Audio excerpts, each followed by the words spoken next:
Hey there, I'm Luke the Cookin camper. I'm going to show you Zena in a second, but we are camping on Mingus Mountain near Jerome, Arizona, and I just have a couple trips or a couple tricks or I don't know, just kind of things you can do if you're camping with a dog. So let's get into where Zena is.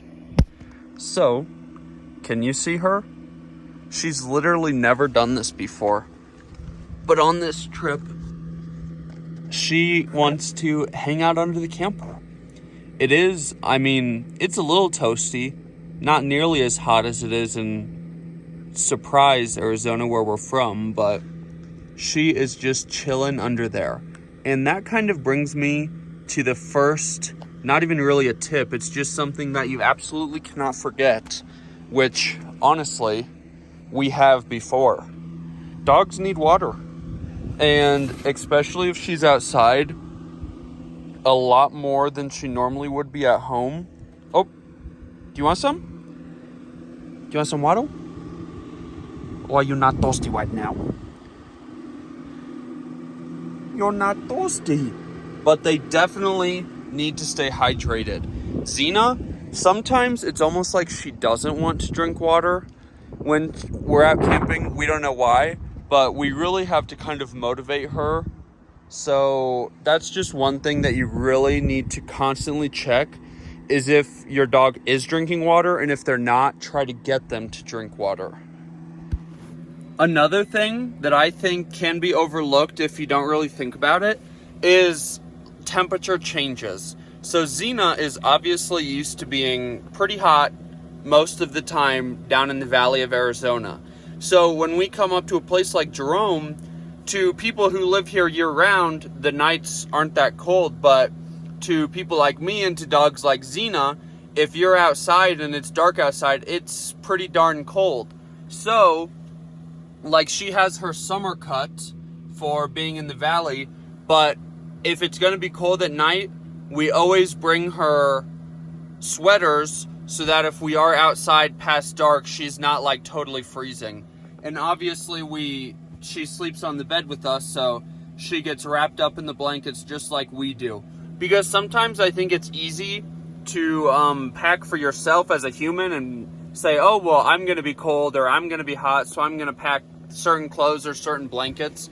But I think sometimes that can be overlooked for your dog if you're bringing your dog. And if you're anything like us, Zena is practically our little baby.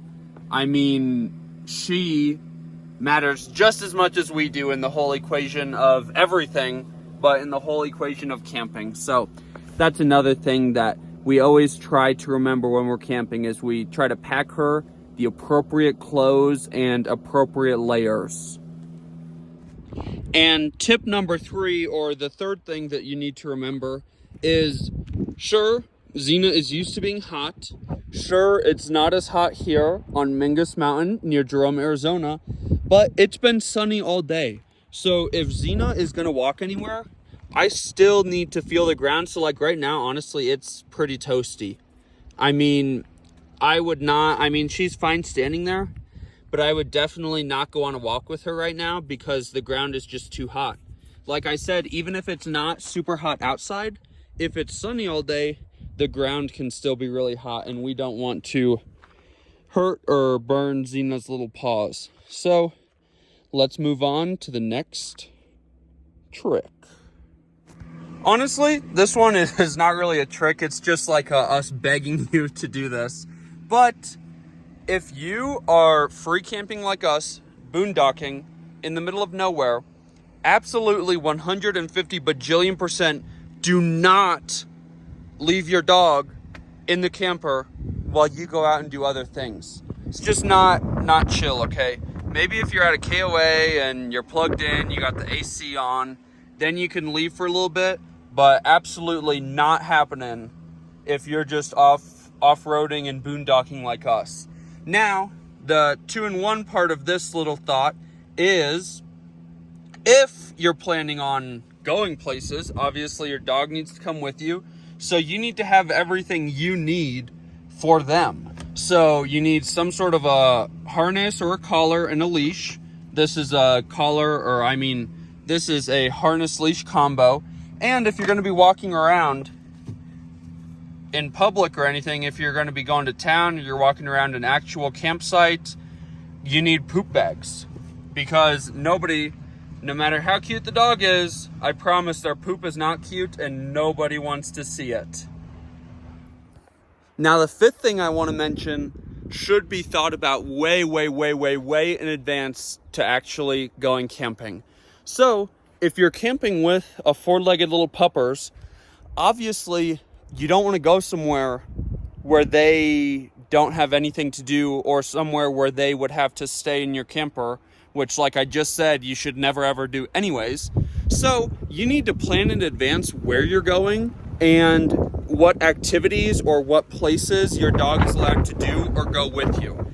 So for instance, we camp in Las Vegas. We camp at Circus Circus. They have an RV resort right on the strip. And before we go, I always have like a planned itinerary of what we're doing with Zena, where we are going with Zena.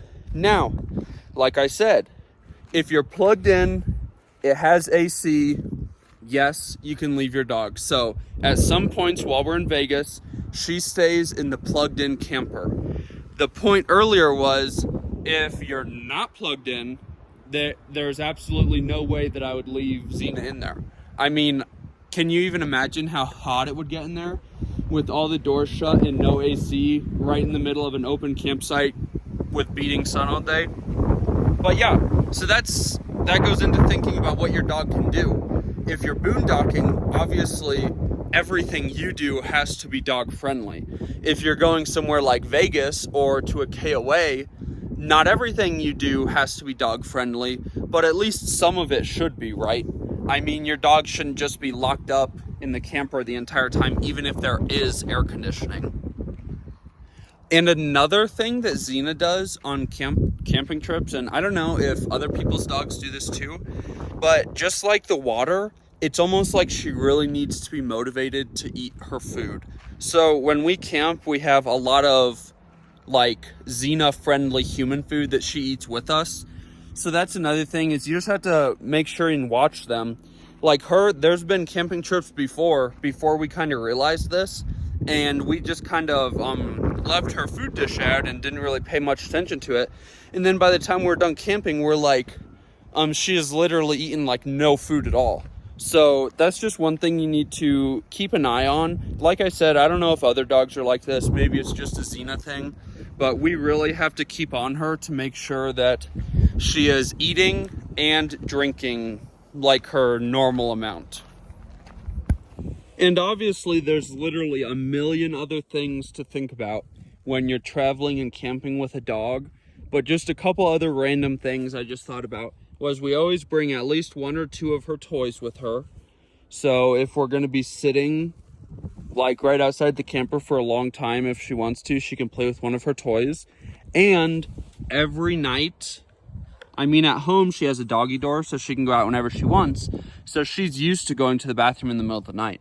In the camper, obviously, we don't want to wake up at 3 o'clock when it's pitch black in the middle of a national forest and take her outside to go potty.